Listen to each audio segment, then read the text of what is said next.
우리가 사는 세상에는 비밀이 많아요. 비밀은 아는 사람만 아는 것이죠. 모든 사람이 아는 것을 우리는 비밀이라고 말하지 않습니다.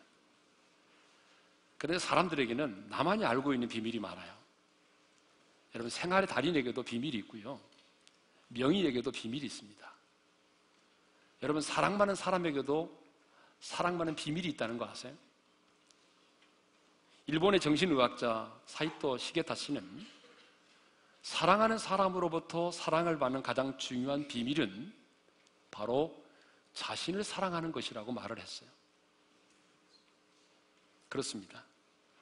여러분, 자기 자신을 진정으로 사랑하는 자가 다른 사람으로부터 사랑을 받게 돼 있어요. 여러분, 한번 생각해 보세요. 내가 내 자신을 미워하고, 내가 내 자신을 경멸하고, 내가 내 자신을 혐오하는데 누가 나를 사랑하겠어요? 그러니까 진정으로 누군가로부터 사랑을 받기를 원한다면요, 내 자신을 먼저 사랑해야 합니다. 성경에 보게 되면 비밀이라는 말이 많이 나와요. 여러분, 오늘 우리가 읽은 본문에도 보게 되면 이 비밀이 크도다 이런 말이 나오잖아요. 이 비밀이 크도다 이런 말씀이 나옵니다. 32절을 우리 한번 나같이 읽도록 하겠습니다. 다 같이 시작. 이 비밀이 크도다. 나는 그리스도와 교회에 대하여 말하노라.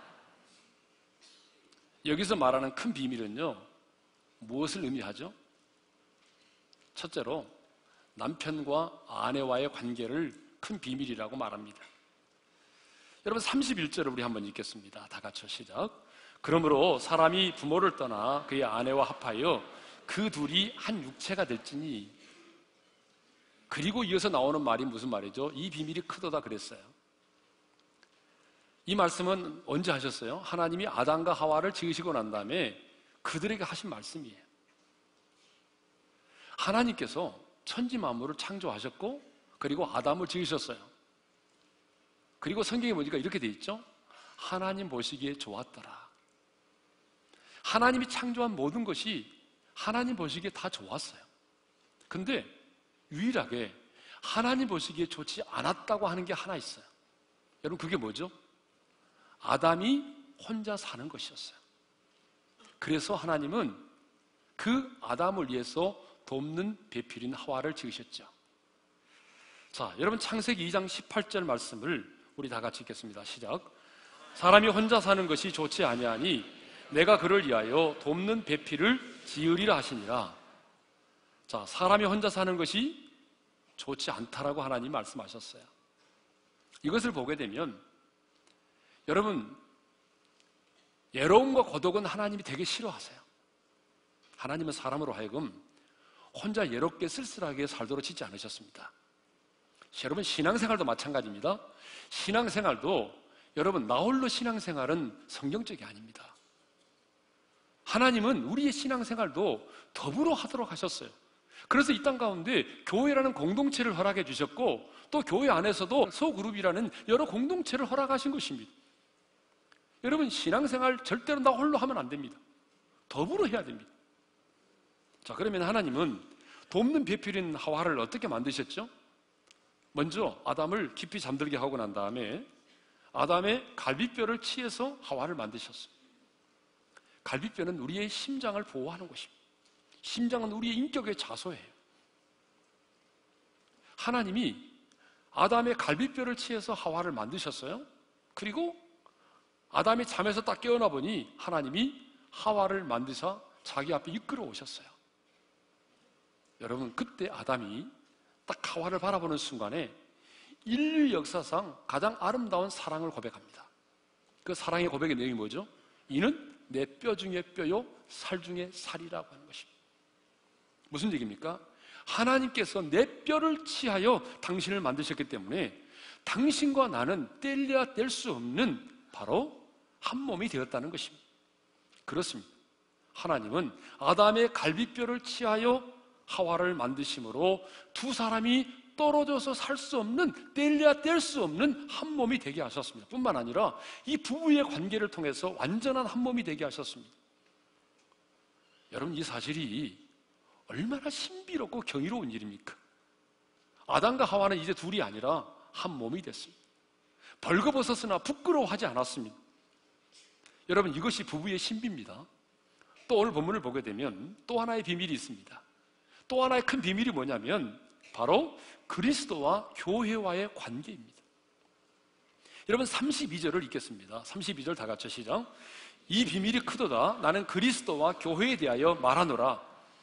지금 문맥을 보게 되면 바울은 남편과 아내와의 관계에 대하여 쭉 얘기를 하고 있습니다. 그러다가 갑자기 태도를 돌변해서 나는 그리스도와 교회에 대하여 말한다라고 이렇게 말씀을 하고 있어요. 왜 바울은 여러분 남편과 아내의 관계인 부부의 관계를 얘기하다가 갑자기 이 비밀이 크도다라고 이야기하면서 나는 지금 교회와 그리스도에 대하여 말하고 있다라고 말할까요? 그것은 이 부부의 관계는 궁극적으로 교회와 그리스도와의 연합의 관계를 보여주는 예표요 상징이 되기 때문이라는 것입니다. 그래서 성경은요, 이 남편과 아내와의 관계를 통해서 이 그리스도와 교회와의 관계를 설명하고 있어요. 예를 들어보게 되면 그리스도께서 교회의 머리됨과 같이 남편도 아내의 머리가 되기 때문에 아내들에게 뭐라고 말합니까? 남편에게 복종해야 된다라고 말합니다.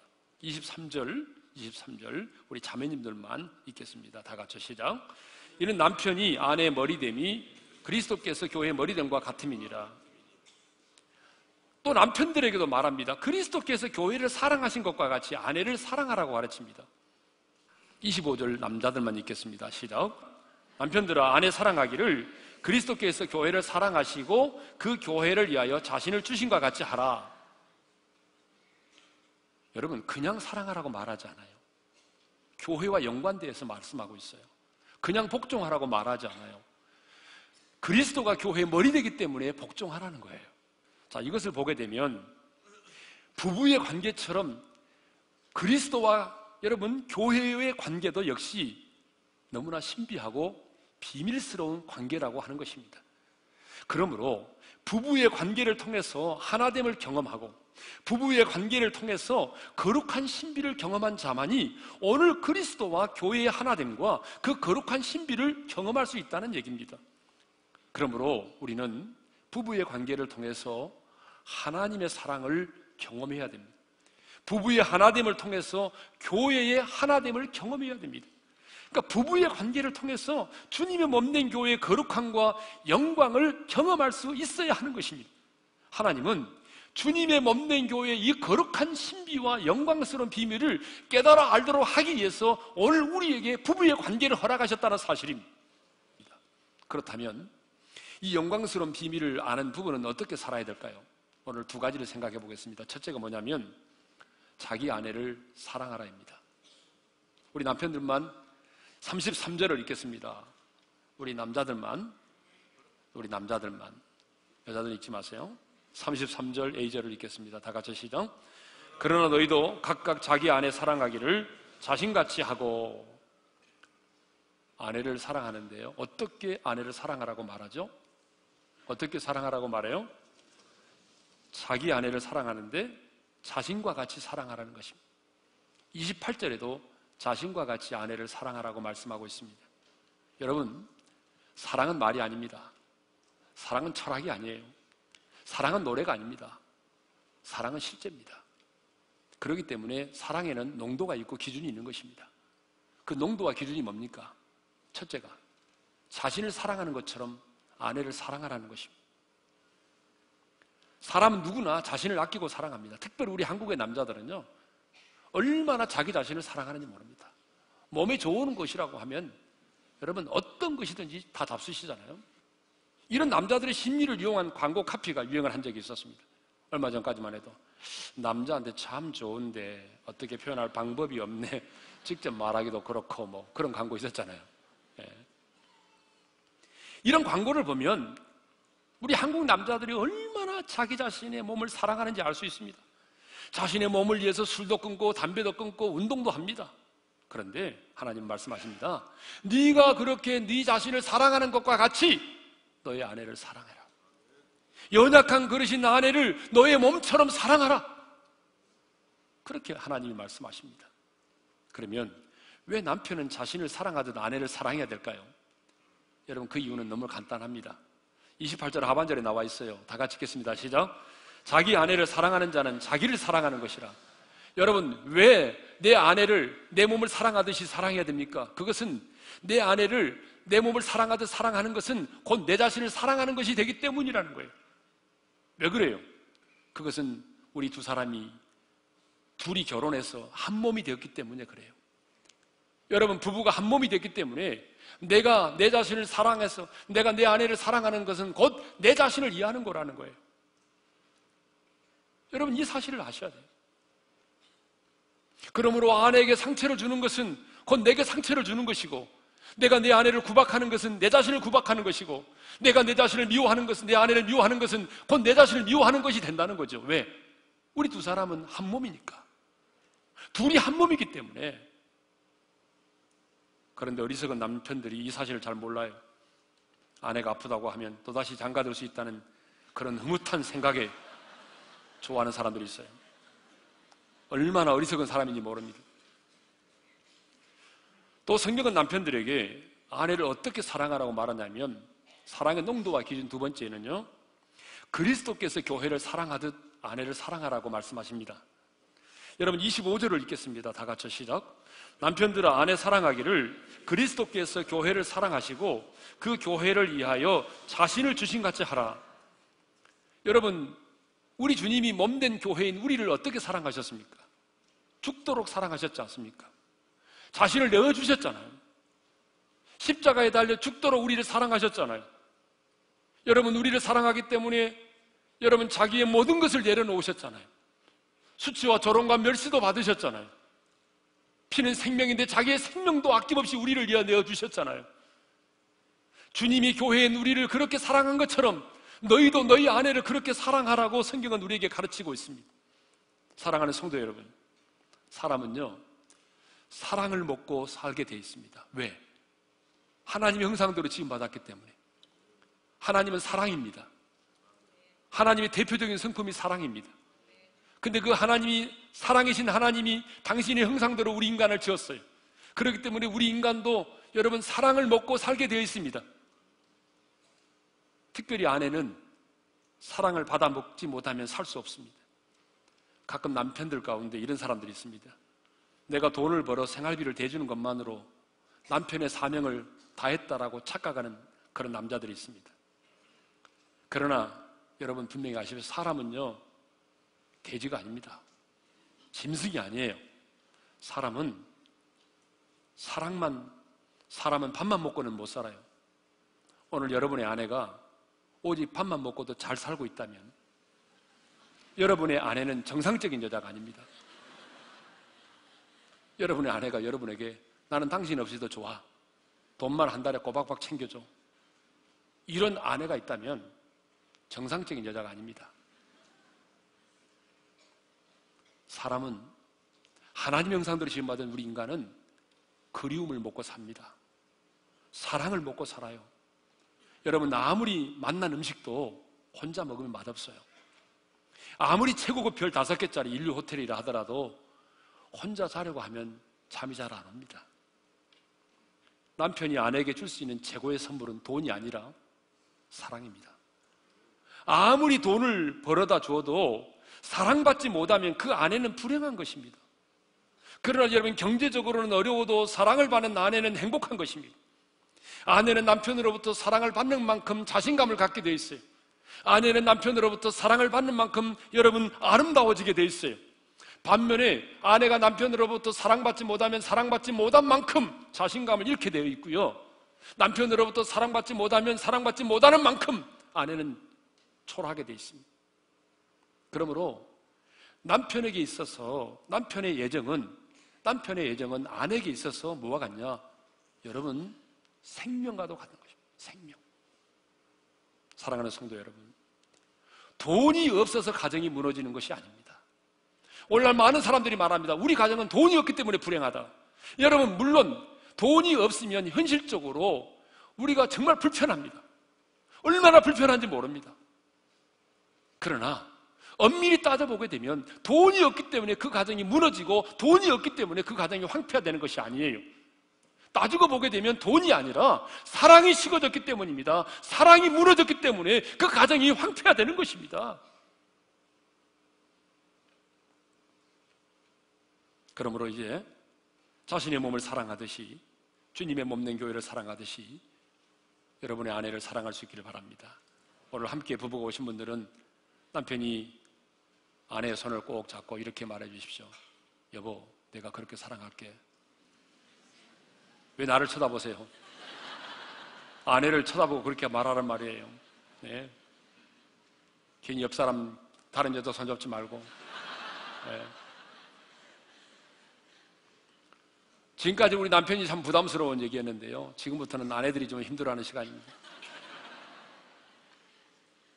둘째로 자기 남편을 존경하라고 성경은 말합니다. 33절 하반절을 우리 아내들이 읽겠습니다. 자매들이 읽겠습니다. 시작. 아내도 자기 남편을 존경하라. 여러분, 이 부부의 영광스러운 비밀을 아는 아내는 자기 남편을 존경합니다. 아내가 남편의 사랑을 먹고 산다면 남편은 아내로부터 존경을 먹고 삽니다. 그러므로 남편은 자기 아내로부터 존경을 받지 못하고 무시를 당하게 되면 여러분, 자기 자신도 모르게 자신을 존귀하게 여겨주는 여자에게 마음을 빼앗기게 돼 있어요.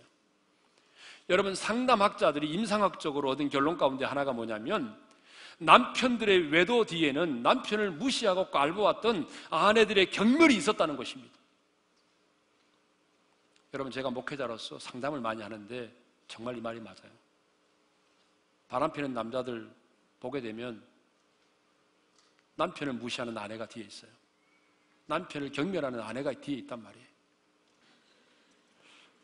정말 남편들 가운데 존경은커녕 죽이고 싶도록 미운 남편도 있습니다. 예? 그런 남편이 있죠. 예? 이때 아멘하면 곤란해요. 근데 성경을 보게 되면 성경을 보니까 허물이 있는 남편이지만 있는 모습 그대로 남편을 존경해서 복을 받은 현숙한 아내들이 있어요. 딱 두 사람만 예를 들게요. 첫 번째 사람은 아브라함의 아내 사라입니다. 아브라함은 자기 혼자 살아남겠다고 부인인 자신을 누이라고 속이는 거짓말을 했어요.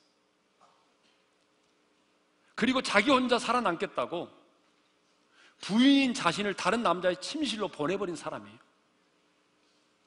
여러분, 이런 인간이 어디 있어요? 자기 혼자 살아남겠다고 자기 부인을 다른 남자의 침실로 보낸 사람이 어디냐고 그 말이에요.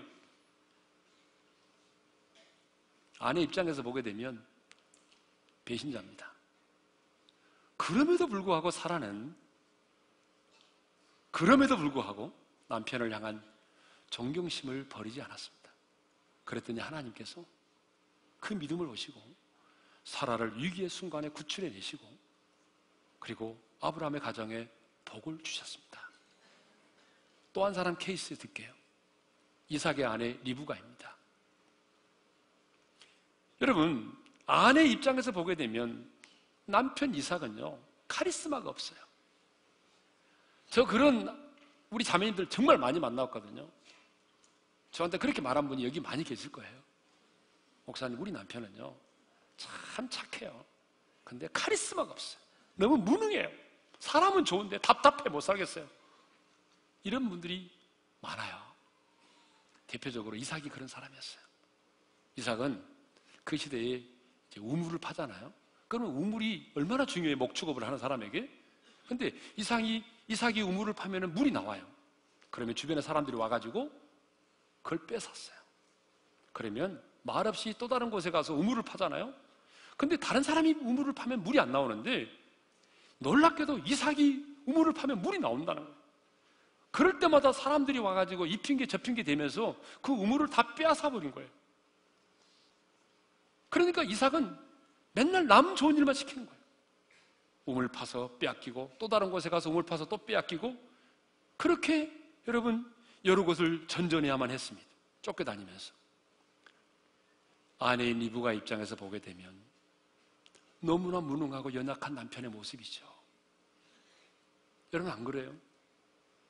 여러분 남편이요 어떤 새로운 일들을 시작해가지고 가게 벌여가지고 사업이 잘 됐는데 또 빼앗기고 또 가서 오픈해가지고 또 잘 되는데 또 빼앗기고 여러분 남편이 그렇다고 한다면 여러분 어떻게 반응하겠습니까? 제가 말하지 않아도 다 알아요. 여러분들은 진짜 속에서 우라가 치밀어서 못 견딜 거예요. 속된 말로 막 이럴지도 몰라요. 이 병신 쪼다 같으니라고. 남존일만 시킨다고. 이렇게 무능한 인간 만나가지고 내 평생을 고생한다고. 여러분, 이부가도 충분히 그럴 수 있는 상황인데요. 이부가는 남편의 그런 모습 때문에 남편을 무시하지 않았다는 것입니다. 이부가는 이삭을 존경했어요. 그랬더니 하나님이 그 가정을 책임져 주셨습니다. 남자들은요, 자신의 사회적인 이치를 중요하게 생각합니다. 그러므로 자기의 자존심이 상처를 받으면 힘들어합니다. 그러나 누군가가 자기를 인정해주고 칭찬해주는 사람을 만나면 여러분, 남자들은요 굉장히 단순합니다. 자신을 인정해주고 칭찬해주고 격려해주면요 자기의 온 목숨을 다 바쳐서라도 여러분 생명까지 바친 충성을 합니다. 아멘은 한 사람밖에 안 하시네. 그러므로 여러분 남편의 권위를 인정해 주시기를 바랍니다. 여러분 남편이 가정의 머리됨을 인정해 주십시오. 여러분 남편에게 약점이 있고 허물이 있어도 존경해 주십시오. 남편은 아내로부터, 자기 아내로부터 역시 당신이야, 세상에 당신 같은 사람 없어요, 당신이 최고예요, 여러분 이런 말을 듣고 싶어 합니다. 이런 말을 들으면요 온 마음 다해 충성합니다. 그래서 여러분이 안 하니까 제가 억지로라도 시키겠습니다. 자매님들 저를 따라서, 남편을 보면서 저를 따라서 해주세요. 역시 당신이야. 세상에 당신 같은 사람은 없어요. 날 보지 말고 당신 남편을 보고 하라 그 말이에요. 당신 최고예요. 예. 여러분 우리 남자들 이런 말 들으니까 기분이 좋아요, 안 좋아요? 이렇게 기가 죽어서 이 말도 제대로 못해요. 예. 여러분 주변을 보십시오. 아내가 남편을 존경하는 가정은요 남편도 잘 되고 자식도 잘 됩니다. 사랑하는 성도 여러분, 부부의 관계를 통해서 이 영광스러운 비밀을 아는 사람은요 서로 사랑하고 서로 존경합니다. 남편은 자기 아내를 사랑하고 아내는 자기 남편을 존경합니다. 그런데 여기서 중요한 게 나옵니다. 제가 성경을 묵상하다 보니까 너무 중요한 게 나왔어요. 자, 아내를 존경하고 아내를 사랑하고 남편을 존경하라 이렇게 돼 있지 않아요. 그 앞에 분명히 자기 아내를 사랑하고 자기 남편을 존경하고 이렇게 돼 있어요. 이 말은 무슨 말이냐면 자기 아내를 사랑하는 것이 아니라 요즘에 노래방의 도우미를 사랑하고 인턴을 사랑하고, 요즘에 그런 인간이 많아졌어요. 인턴을 사랑하고 미쓰리를 사랑하는 사람이 많아졌어요. 그러니까 성경은 말합니다. 자기 아내를 사랑하라, 자기 아내를. 다른 여자 사랑하지 말라는 거예요. 예? 남편들도 마찬가지죠. 자기 남편을 존경하라고 말하지 강남의 제비를 존경해라, 예? 직장의 상사를 더 존경해라 그렇게 말하지 않는다는 거죠. 오늘 우리 중에 혹시 정말 오늘 우리 중에 내 아내 아닌 또 다른 여자를 사랑하는 분이 있다면, 내가 내 남편 외에 또 다른 남자를 내가 흠모하고 있다면 오늘 이 시간에 깨끗하게 정리하세요. 예. 정말 정리하시기 바랍니다. 존말할 때.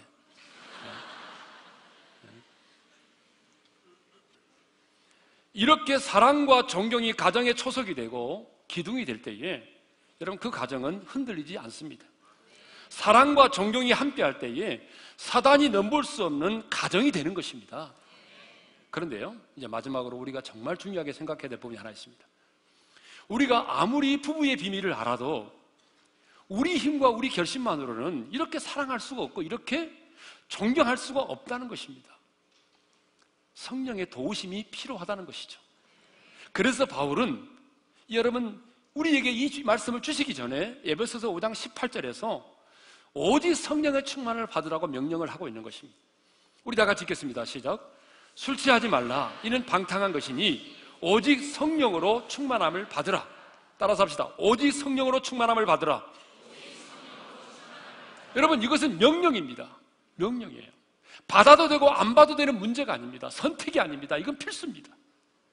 바울은 성령의 충만을 받으라 이렇게 명령한 이후에 성령 충만한 삶이 어떤 것인지를 이 에베소서 5장 19절부터 쭉 설명하고 있어요. 그래서 에베소서 5장 19절에서는 성령 충만한 사람에게 가장 먼저 나타나는 열매가 뭐냐 그러면 찬양입니다. 찬양. 시와 찬미와 신령한 노래들로 서로 화답한다는 거예요. 두 번째로 20절에 보게 되면 여러분 범사에 그리스도 범사에 항상 감사한다는 거예요. 세 번째로 21절에 보게 되면 그리스도를 경외함으로 피차 복종한다는 거예요. 그리고 그 다음에 22절부터 33절까지는 무슨 관계를 얘기하죠? 아내와 남편의 관계를 이야기하고 있어요. 무슨 말이냐면 성령의 충만을 받을 때에만이, 성령의 충만을 받을 때, 성령의 충만이 뭐죠? 성령의 지배를 받는 거죠. 성령의 지배를 받을 때에만이 남편이 아내를 그렇게 사랑할 수 있다는 거예요. 내가 내 아내를 사랑해야지 여러분 마음 먹은다고 되는 게 아닙니다. 인간의 힘과 인간의 결심과 인간의 의지만으로는 되지 않아요. 하나님의 거룩한 성령께서 나를 지배하고 나를 다스릴 때에 여러분 우리 인간은 성령의 능력으로 내 아내를 내 자신을 사랑하듯 사랑하는 것이고 주님이 교회를 사랑하듯이 내 아내를 그렇게 사랑하는 것입니다. 성령의 충만을 받을 때 비로소 아내도 남편의 약점과 허물이 있음에도 불구하고 남편의 권위를 인정하고 남편의 가정의 머리됨을 인정하고 그리고 약점과 허물이 있음에도 불구하고 내 남편을 존경할 수 있는 것입니다. 내 인간의 힘과 내 인간의 결심만으로 안 되기 때문에 성경은 우리에게 말씀합니다. 성령의 충만을 받으라. 여러분 성령의 충만을 받으셔서 정말 아내를 그렇게 사랑하시고 여러분의 남편을 그렇게 존경하셔서 여러분 사랑과 존경이 여러분의 가정에 초석이 되고 기둥이 되고 여러분의 가정의 울타리가 돼서 사탄이 여러분의 가정을 넘나보지 못하는 그런 하나님의 임재가 충만한 작은 예덴 동산이 되기를 주님의 이름으로 축원합니다.